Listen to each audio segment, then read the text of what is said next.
Hello and welcome to the Nightmare Vault. And today, well, I guess I should introduce myself. I'm Briggsy and I'm here joined by... Hello, I'm James. And did I mention what we're covering today already? I don't think I did. No. We're covering Where the Bad Kids Go. I think I stopped myself off to introduce myself. We weren't able to find the original author, but we know it was uploaded to the wiki around 2011. Yeah, early 2011 from what we could find. Although, I'm not sure if this was I think it would have been up there as one of the first creepypastas I would have been exposed to. Yeah, right. Interesting. Either that or 1999. I think it's 1999. I've seen that one pop up a few times. Oh, yeah, it's, from memory, pretty good. Which I feel like I'm going to run out of old ones to cover, and then I'm going to have to cover the new ones, which, I guess fresh opinions would be kind of nice. Yeah. Yeah. Although, again, as usual, you've neither seen this one before. Yep, haven't read it, don't know anything about it. Although this one should be short and I should be able to knock it out straight away. Oh, now I'll just curse myself and it's going to take me 2 hours. Fingers crossed. I guess with that out of the way, let's get into it.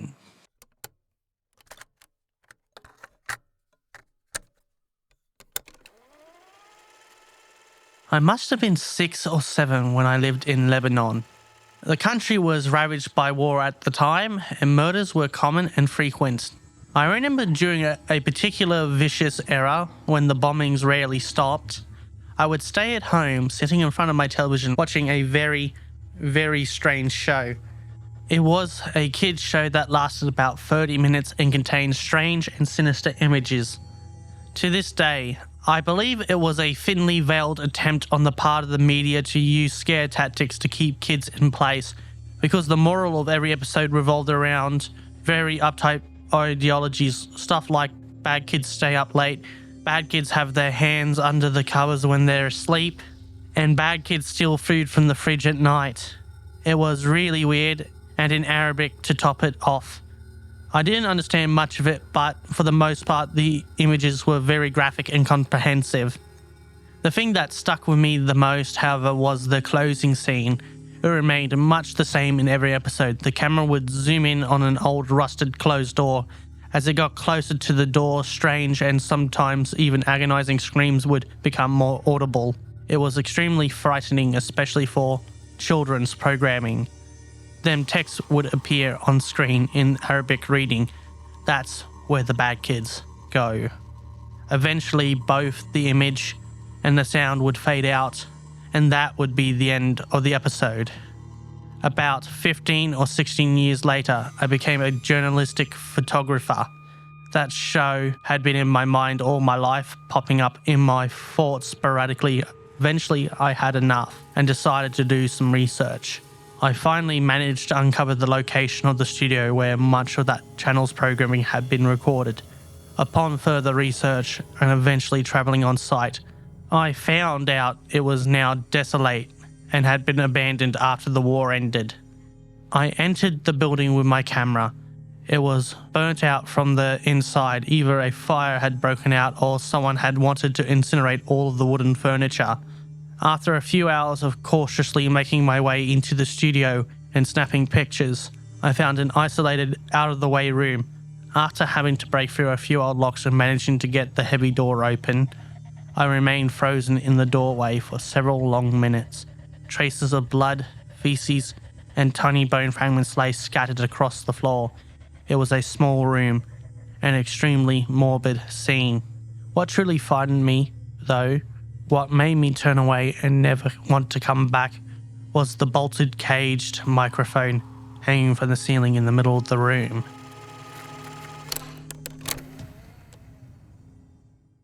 And here we go. Okay. It's again short and sweet, and I like it. Interesting. And it leaves a lot up to the imagination, but also kind of tells you what you need to know. Although, I guess I did jinx myself at the start because I had a bit of trouble reading this one. Not too bad, though. I feel like I'm going to be a bit too quick, so I have to do another take, but I think it's pretty good. Nice. So other than it being sort of short and sweet, is there anything else that stands out to you that sort of draws you to it? I know. I just like the phrase, bad kids have their hands under the covers when they sleep. I wonder what they're implying. They were getting to know their body quite intimately. Yeah, I guess definitely not Allah friendly. Although saying that, I think that went completely over my head when I was younger. Yeah. Yeah, it's like, what's so wrong about having your hands under covers? If you, but then you get a bit older and you think about it. It's like, yeah, Yeah. I understand. Yeah. It's just kind of funny that I only realised that now, but I guess it's because I haven't really seen this story in a good while. Overall, it's not too bad. Particularly, something that we find quite a lot is sort of the jankiness of the writing, grammar. I gotta say, the jank is not as bad as I thought it would be from memory. No, overall, it's quite good and it reads well. There's only one moment that sort of tripped me up where down here, I entered the building with my camera. It was burnt out from the inside. I don't understand. Like, I entered the building would have worked. I don't know why he said camera specifically, because like when you followed that up, I thought the camera had spontaneously burnt out from the inside. I was like, oh, that's weird. Yeah. But then I kind of thought that, but no, I was like, but in my head, it's like, oh yeah, he's talking about the building. yeah, which makes more sense. But yeah, the camera doesn't really come back into it. Well, no, he's mentioned snapping a few photos at some point. Oh no, that's earlier on in the story. Yeah, like he mentions he's a journalistic photographer. I think he does mention somewhere about snapping a couple of pics and snapping pictures there. But I guess like it doesn't really lead to anything. And you kind of would assume, or even you could have like, instead of saying, yeah, I went in with my camera, he's a photolistic journalist. You could have just put in there, after a few hours of cautiously making my way into the studio, I pulled out my camera to snap a few pictures. That would have made more sense, and yet wouldn't have made this weird, thing there. Other than that, though, it's overall. Although I do like how you can kind of picture together what happened. I'm still trying to wrap my head around it a little bit. What's your conclusion of sort of like what happened? Well, actually, I think the end does tie really well into the start because, well, if you scroll back up to the start, here, quote, the thing that struck with me the most, however, was the closing scene. It reminded me much. Oh, fuck, I'm doing the mistake again. Like I do. The thing that struck with me. Why do I say struck instead of stuck? I guess I'm seeing like an imaginary R or something. The thing that stuck with me the most, however, was the closing scene. It remained much the same in every episode. The camera would zoom in on an old rusted closed door as it got closer to the door. Strange and sometimes even agonizing screams would become more audible. Okay. So yeah, he's made his way into that room. Yeah. That was not okay. Yeah, because like it does mention, he opens the heavy door, but that fucked me up. I'm just cut to the audio of me at several attempts trying to do that section. Yeah. I think it was something like, I'll have a crack at trying to fuck it up. Yeah. After having to break through a few old locks and managing to get the heavy door open. Okay, now I can say it right first try.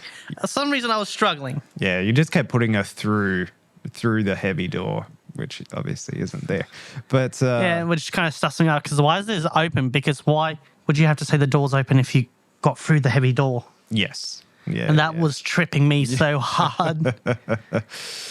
Cool. So yeah, I guess if you are just reading through it pretty quickly, it could be easy to not put two and two together, and that the heavy door is the rusted door that's mentioned earlier, which is Well, if it's rusting, it's a metal door, and metal doors are going to be on the heavier side, so you can put two and two together. No, it all adds up. It's just if you're reading through it quickly, like we sort of did, it could be easy to miss. But yeah, that all makes sense now. Although on subsequent listens, when I made that connection, I was like, oh shit, now that all makes sense. Yeah. It's like, okay, he ends up in a creepy room, so what? Only to realize that, and it became so much more horrific to realize that those streams of agony were real. Yes. Yeah. It's pretty crazy. And that's just, wild. Yeah. And that's kind of what I like about it. Yeah. It's the more you sort of think about this one, the better it gets. You can sort of like take it on face value and read through it pretty quickly because it is so short. But yeah, the deeper you dive, it definitely gets better. I think and exactly kind of what you want from a short story like this as well. Something that can be a bit profound if you really sort of think about it. Although I still kind of love this one. Yeah, I can see why. It's quite self-contained. It doesn't really need anything more. Like you could sort of dive a little bit deeper into him doing the research because he says, yeah, decided to do some research. You know, it would have been interesting what else he found out. But other than that, you don't really need I to think know. it's better that we don't find out what he did, well, what he found in his research, because I think it would have kind of tipped the hand too early. Yeah. And I guess you don't have that realization at the end of like, fuck, this was real. Yeah. I guess more specifically, like... I guess that's the way it's worded, is so Yeah. to kind of make it so it takes a bit for the actual shoe to drop. For sure. It would have been interesting. Either that or I'm just being a bit fucking, what's the word I'm looking for? Snobbish. Right. Fair enough. But yeah, I think more specifically, because I guess like in real world terms, when it is wartime, you obviously get propaganda and outside of wartime as well, but I guess more intensely. So it would have been interesting to know just like that tiny little bit extra if, the studio or, whoever was behind it was, I guess, the good or the bad side, and whether it was like propaganda. I don't think it would be, because I'm not sure. Well, I guess with the Lebanese government we're talking about, I don't think they would probably do something like this. Yeah. This would have to be kind of like, I was about to say, kind of similar thing to like a pirate radio. It's not like officially sanctioned, so to speak, or licensed or whatever you would do for a station. Potentially like a radicalist sort of, pirate radio sort of thing. Although I'm not sure if Arabic is super common in Lebanon, but again, sure. my knowledge is not that great when it comes to Yeah. certain countries, especially from that region. Neither am I. So that could potentially be a bit of a plot hole, I guess. Let's have a look. So the recognized minority language is French. Local vernacular is Lebanese Arabic, and official language is Arabic. Okay. There we go. Okay, so it is primarily Arabic. Okay, I just Cool. Good to know. it may have been an interesting detail, considering Arabic may have not been super common in Lebanon, but it seems like, it's the main language. Yeah. Cool. It was a good one. For me, it's kind of hard to rate because it's this is going to be a tricky one, although I want to see what you rate it.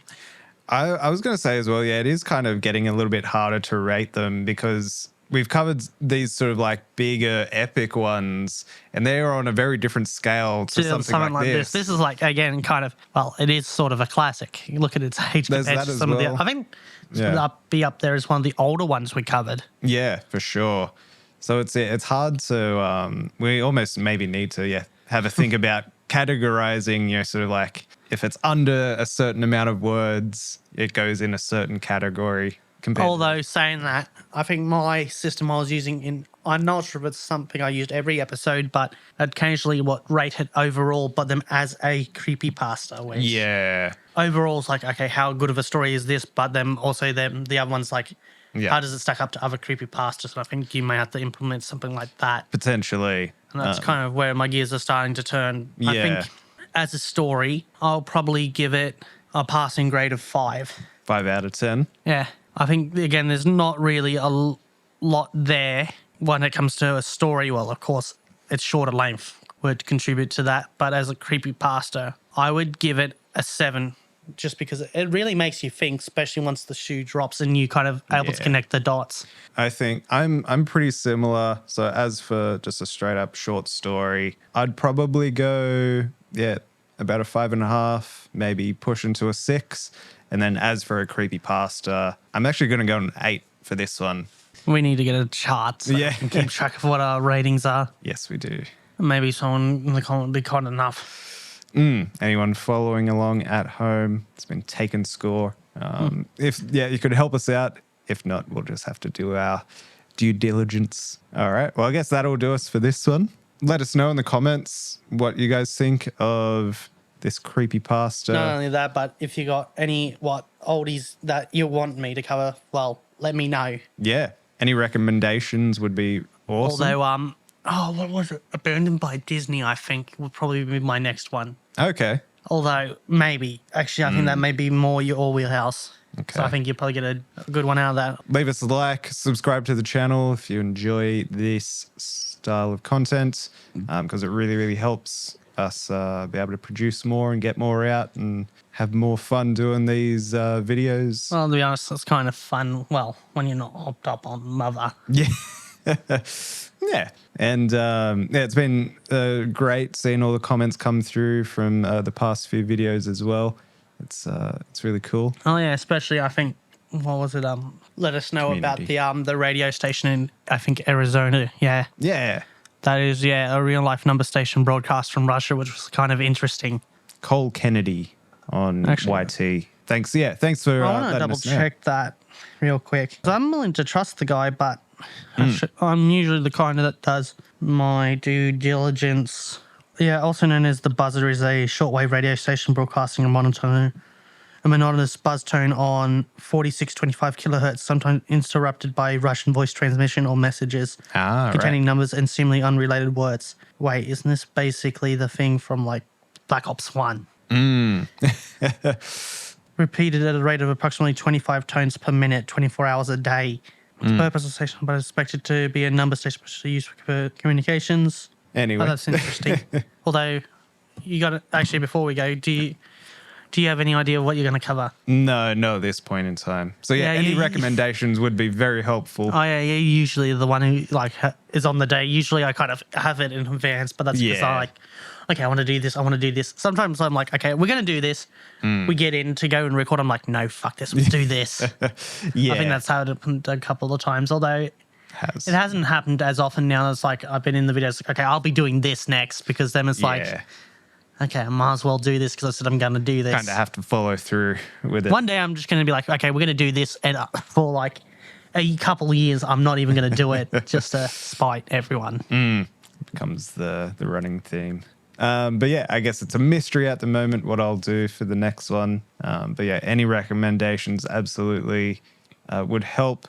But if not, it'll be a surprise to all of us when it happens. But till then, see you in the next one. Oh yeah, sayonara.